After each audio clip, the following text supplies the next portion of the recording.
좋아요와 구독 눌러주세요. 쭉 삼국시대를 여행 중인데요. 오늘 드디어 삼국이 통일됩니다. 누가 이겼나요? 오늘의 주인공 문무왕을 만나면 알 수 있습니다. 문무왕은 어느 나라 왕이에요? 그건 문무왕에게 직접 들어봅시다. 나는 김범민, 신라의 30대 왕 문무왕이야. 아버지가 꿈꿨던 삼국 통일을 이루고 싶어. 나의 도전을 지켜봐줘. 661년 신라의 궁궐엔 울음소리가 가득합니다. 이들이 슬퍼하는 이유, 바로 무열왕이 생을 마감했기 때문입니다. 무열왕이 누구예요? 무열왕 김춘추는 신라의 29대 왕이죠. 뛰어난 외교 능력으로 신라와 당의 동맹을 이끌어냈습니다. 직접 바다를 건너 당나라로 찾아가 당 황제의 약속을 받아냈죠. 어떤 약속이요?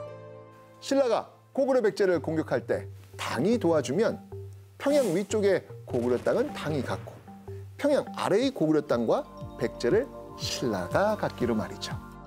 이 약속을 나당 동맹 이렇게 부릅니다. 엥? 고구려의 그 넓은 땅을 당나라에게 준다고요? 힘이 약했던 신라가 삼국을 통일하려면 당의 도움을 받을 수밖에 없잖아요. 당나라도 신라의 도움이 필요했고요. 당나라는 예전부터 이 고구려를 차지하고 싶었는데 매번 실패했거든요. 660년, 당나라의 13만 대군이 한반도로 향합니다. 신라군과 당나라군은 힘을 합쳐 백제를 공격하죠. 백제는 맹렬히 저항하지만 결국 백제는 멸망합니다. 이제 남은 건 고구려? 그런데 이 고구려 공격을 앞두고 무열왕이 세상을 떠나게 된 거예요. 삼국 통일을 향해 마구마구 달려가던 신라에게 브레이크가 걸린 상황이었죠. 바로 이 운전대를 이어받은 사람이 누구냐? 무열왕의 아들 김범민. 오늘의 주인공 신라 30대 왕 문무왕입니다. 문무왕은 아버지의 죽음을 슬퍼할 여유가 없었습니다. 나당 동맹을 이어가야 했고요. 고구려를 정벌해야 했으니까요. 고구려는 수나라의 100만 대군을 막아낼 정도로 강한 나라잖아요. 신라와 당나라가 힘을 합친다고 해도 고구려를 이길 수 있을까요? 고구려는 강한 나라죠. 수나라 다음에 중국을 차지한 당나라는요, 2차례나 고구려를 공격했지만 실패했습니다. 하지만 문무왕이 왕이 된 시기 고구려의 상황이 좀 달라져요. 고구려의 최고 권력자 연개소문이 세상을 떠납니다. 연개소문이 죽은 후 이 연개소문의 세 아들이 서로 고구려를 차지하겠다고 싸워요. 결국 고구려는 큰 혼란에 빠졌고요. 힘이 약해지게 된 겁니다. 바로 이 어지러운 고구려의 상황을 틈타 나당연합군이 고구려의 수도 평양성을 공격합니다. 무려 한 달간 이어진 전투. 결국 고구려는 나당연합군에 의해 멸망합니다.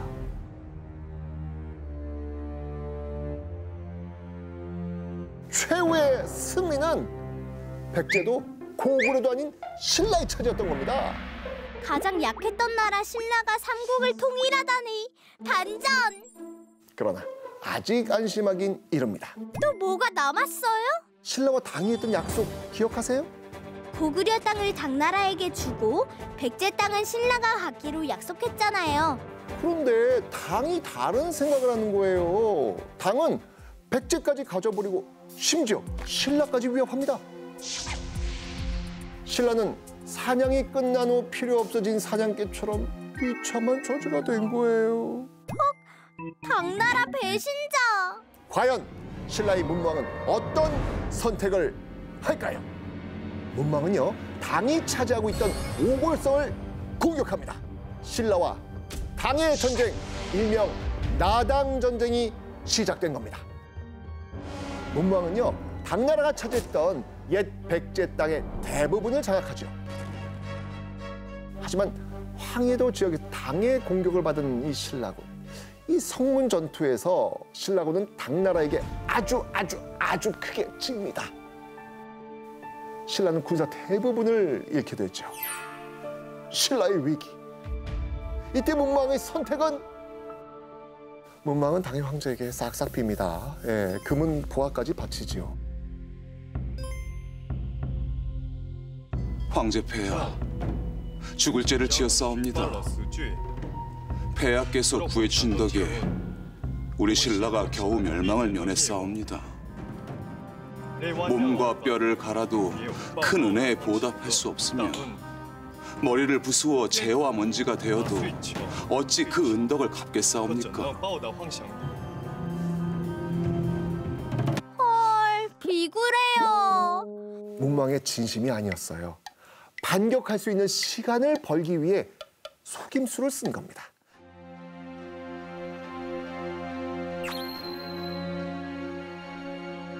당시 당나라 서쪽에서는요, 토번이라는 세력이 힘을 키우고 있었는데요. 당나라는 토번을 신경 써야 됐기 때문에 신라와의 전쟁에 집중할 수 없는 상황이었습니다. 문무왕은 이런 상황을 잘 파악하고 있었던 것이죠. 당나라가 토번 세력 신경을 쓰느라 계속 신라를 쳐다볼 수 없으니까 당나라를 안심시켰다가 공격하고 안심시켰다가 공격할 수 있었던 겁니다. 비굴하게 연기하는 것도 똑똑해야 가능한 겁니다. 문무왕은 정말 현명하네요. 일단 살아남고 봐야죠.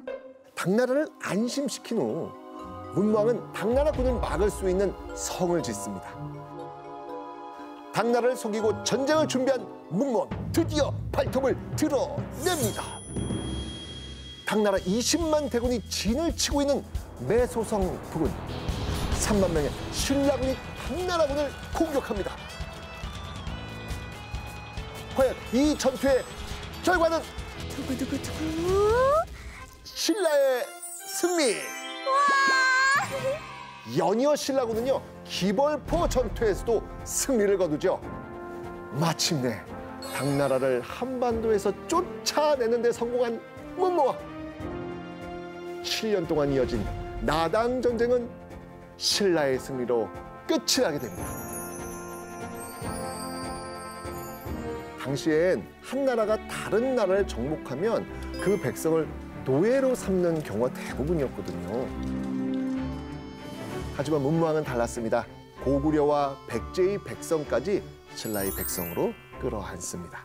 진정한 의미의 삼국 통일을 이루려고 했던 것이죠. 그런데 선생님, 삼국이 통일되면 뭐가 좋은 거죠? 그동안은 고구려 백제 신라가 서로 싸우느라고 백성들이 전쟁터에 나가야 됐잖아요. 근데 삼국 통일이 됐으니까 백성은 이제 칼 대신 농기구를 들 수 있게 된 겁니다. 오호! 전쟁 끝! 평화 시작! 삼국 통일의 꿈을 이룬 문무왕은요, 681년에 생을 마감합니다. 그리고 유언을 남기죠. 내가 죽으면 몸을 화장하여 동해에 묻어달라. 내가 용이 되어 신라를 침입하는 왜구를 막아내리라. 죽어서도 신라를 지키겠다는 문무왕의 의지 느껴지시나요? 경주에 가면요, 바다 위에 있는 문무대왕릉을 볼 수 있습니다. 가장 약한 나라 신라가 삼국 통일의 주인공이 되었다. 와, 이 놀랍지 않습니까? 어린이 여러분도요, 목표를 명확하게 세우고 꾸준히 노력하다 보면 꿈을 이룰 수 있을 겁니다. 자, 그럼 오늘의 이야기 끝!